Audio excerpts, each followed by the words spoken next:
Have you ever copy and pasted filter data in Excel, but the cell pasted isn't in the corresponding rows?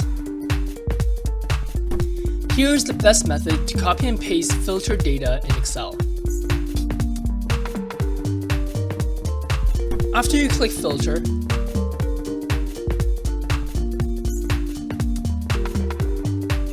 select the two columns and press Ctrl+R.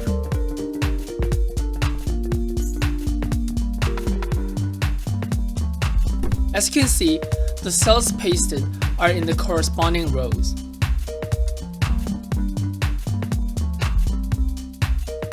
Well, what if the columns are not adjacent to each other?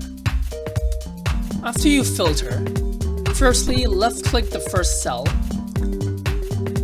hold the Shift key and left-click the end cell, then release the Shift key.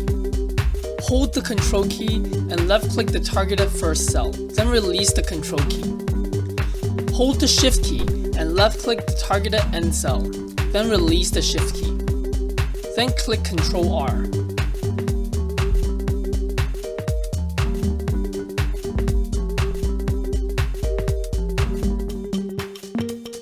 The cells pasted are in the corresponding rows despite being in non-adjacent columns.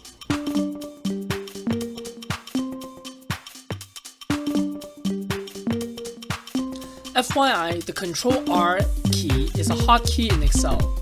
It means fill and right. It only copies the visible cells to the right, and other than right, you can also use down, up, and left. And that's the end of the video, and here's another video that YouTube thinks you'll enjoy, so go watch it. Thank you for watching, and we look forward to seeing you in the next video.